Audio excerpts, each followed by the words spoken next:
Isn't it the contrast that makes life beautiful? I'm actually on here tonight to talk a little bit about conflict. Oh, man. Every conflict that you've ever watched, political, personal, online, it follows the same pattern. Just like Pure One says, once you see it, you can't unsee it, right? Picture a dinner table, one like your own family has when there's too many opinions under the same roof, right? Someone's angry,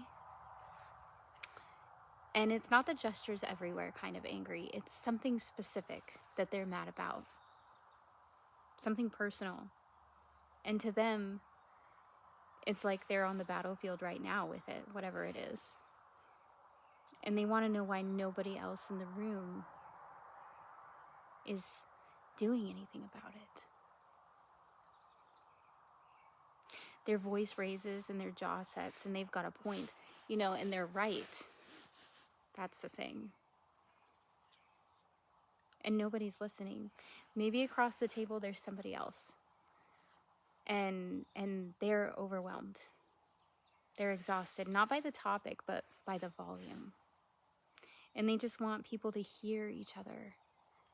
And they say things like, oh, I understand what you're saying, but, and that but that but, it lands like betrayal to the person who's angry. Someone else attempts to fix the miscommunication with some air of logic. They're like, oh, I've got a plan, or this is what the data says, or this is what we ought to do. And their answer seems so clear, and it's got logic, and it's so obvious, but they still can't understand why the emotion is running this high. And another somebody down the table, the one who hasn't done a lot of talking tonight, they're not above it. They're not detached from what's going on. They're just watching. Seeing something in the argument that the argument doesn't know about itself. You've been at that table. You've probably been in more than one of those chairs, depending on the year. More than one of those people was you. And the thing that nobody sees, they're not actually disagreeing. They're disagreeing about what counts, because they're each solving a different problem. And each of them is right about the problem that they see. That's the pattern. Someone's trying to be heard, and someone else is looking to win, and another just wants the yelling to stop. And they all have a point. The person crying out to be heard isn't wrong. The one who wants respect isn't wrong. Safety, understanding, whatever the need, it's not wrong. Each one of them is sitting in a different chair, looking out over the same landscape. Yet their point of view varies widely when they actually look at the horizon. Isn't it simultaneously beautiful and somehow frightening to notice how this pattern can carry on over time, sometimes for years, sometimes generations? Familiar cycles that repeat themselves, waiting to be witnessed, sometimes, like I said, for generations.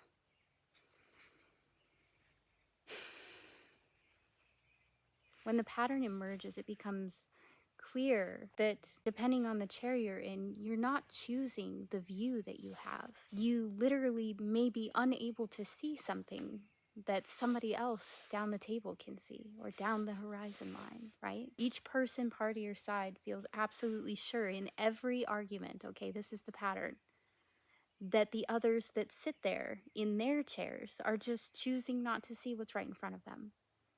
But right now they can't see what you see, not yet. They can't relate from where they're sitting. And you can't win that argument. Not with logic, not with facts, not with volume. because the other person isn't wrong. They're not wrong about the facts. They're experiencing the landscape from a different chair, a different point of view, a different experience, a different life. I'm going to circle back around to that invisible argument. It's right under the surface, just below the tension in the dialogue. Earlier, I said that they're arguing about what matters, about what counts. Does the wisdom of experience count as evidence? Does data outweigh feelings when the proof is in the pictures? And when those pictures are worth 1,000 words? Is there a point when tradition becomes a cage, or when loyalty is no longer a value but it's a trap? Here's where it gets strange.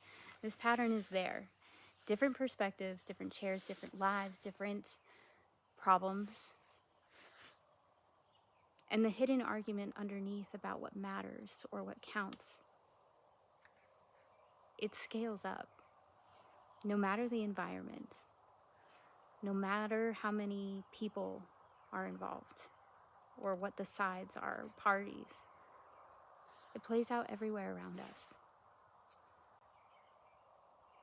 And once you see that pattern, you really see it.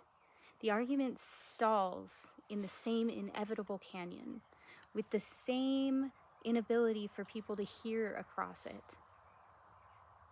And you notice it plays out, and something in you shifts.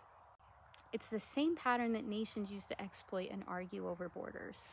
It's like that tiff that you had with your brother about politics when you both had the facts, and you still walked away with neither of you budging. That shift, you stop asking, why can't they understand? You notice that that question seldom builds a bridge to anywhere that lasts, and you start asking instead of a much harder question. You start to ask yourself, what are they seeing that I'm not? But seeing the whole board from this angle doesn't mean that you're on top of it. My friend, that's a trap, one that I fall into also. It's the kind that emerges out of the experience when you're watching the table instead of pounding on it.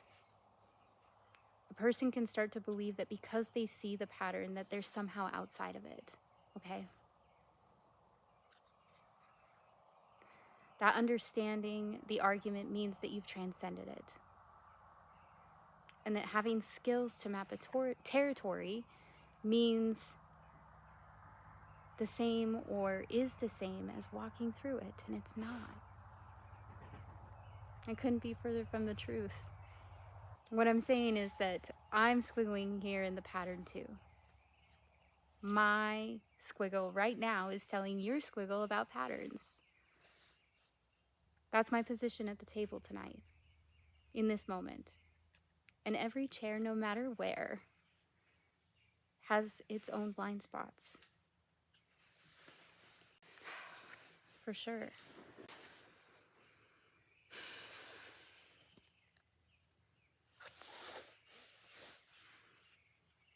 A person who sees everything sometimes feels nothing. The person who understands everyone, sometimes they belong nowhere. The map maker stands at the same ground that everyone else is on, squinting into the same horizon and hoping that they catch the right angle. And knowing that, really knowing that, it makes the difference between seeing a pattern and being useful with what you see. I want to be clear that I'm still in this myself, firmly. Brené Brown talks some mad wisdom in her books about choosing courage over comfort, the courage to question, the courage to be flexible, the courage to be open, to leap, to grow.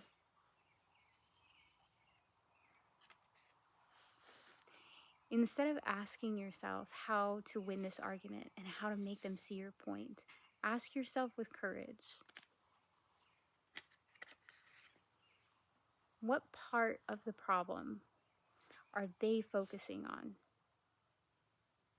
What could they be solving that I can't see right now, or that I can't see from my point of view, or from my chair, from my experience? Expand the circumference of your perspective with open arms. Because that woman who's counter-protesting, she's solving a problem of powerlessness. The person who wants everyone to listen, they are solving a problem of disconnection.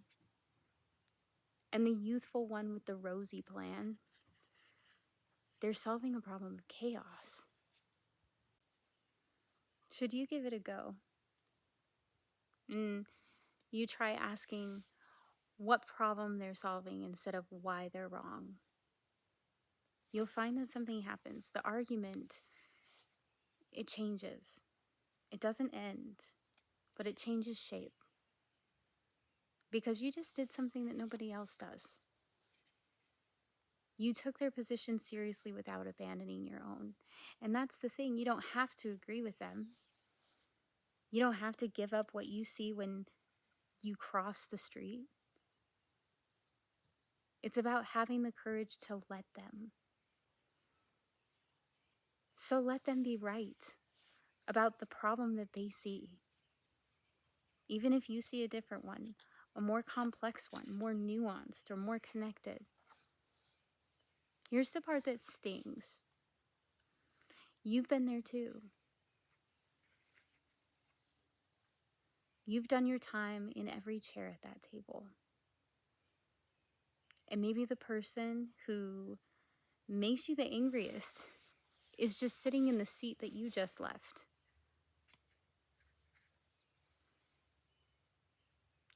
If you've been watching, not just this video, but all of them, and if you notice something in the way that these conversations are fitting together, something you can't quite name but you can feel,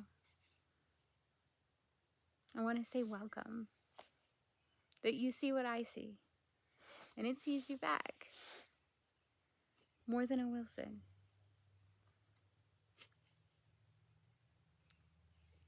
Because this conversation goes much, much deeper than left or right. You're not alone in this world. Keep your chin up.